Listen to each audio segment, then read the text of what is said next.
On November 24, 1971, a man using the alias Dan Cooper boarded a flight from Portland to Seattle. He was described as a well-dressed man in his mid-40s, wearing a dark suit and a neat black tie. Shortly after takeoff, he calmly handed a note to a flight attendant sitting nearby in the cabin. The note claimed he carried a bomb in his briefcase and demanded she take a seat beside him. He opened his briefcase just enough to reveal wires and red sticks, confirming his lethal threat to the crew. His demands were specific and unusual: $200,000 in cash and 4 functional parachutes. He also required a fuel truck to be waiting on the tarmac in Seattle to refuel the aircraft immediately. The airline and federal authorities decided to comply with his demands to ensure the safety of the passengers. As the plane circled Seattle, the hijacker remained calm, watching the lights of the city below from his window. The plane eventually landed, and the authorities delivered the cash and parachutes as the man had requested. True to his word, Cooper allowed all the passengers and most of the crew to depart the aircraft safely. However, he kept a few essential crew members on board,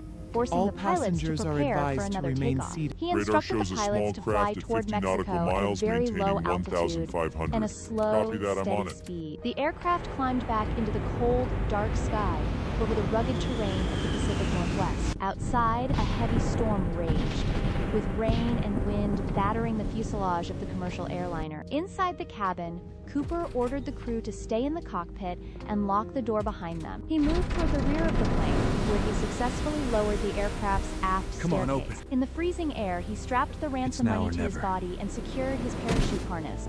With a final, calculated move, he stepped into the void, vanishing into the stormy night sky. The pilots eventually landed in Reno, Nevada, only to find the rear stairs still hanging open. The cabin was completely empty, and the hijacker had disappeared without leaving a single fingerprint behind. The FBI immediately launched one of the most extensive and complex investigations in American history. Agents scoured the dense forests of the Pacific Northwest, looking for any sign of a parachute or a body. Despite searching for weeks in brutal weather conditions, they found absolutely no trace of the man. Thousands of potential suspects were interviewed over the following years, but every lead eventually went cold. The mystery deepened as no parachute was ever recovered, and the bulk of the ransom money remained missing. For nearly a decade, the case remained a frustrating puzzle for investigators and the public alike. Then, in 1980, a young boy playing along the Columbia River made a startling and unexpected discovery. Buried in the riverbank sand,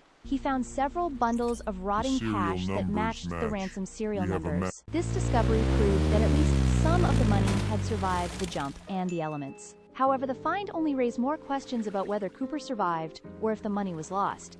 Decades passed, and the identity of the man in the suit remained a complete and total enigma. In 2016, the FBI officially suspended the active investigation, citing a lack of new, actionable evidence. Today, the case remains one of the greatest unsolved crimes in the history of modern aviation. Whether he perished in the wilderness or successfully escaped to a new life is still a mystery. The legend of D.B. Cooper continues to fascinate, leading us to wonder about the man who vanished.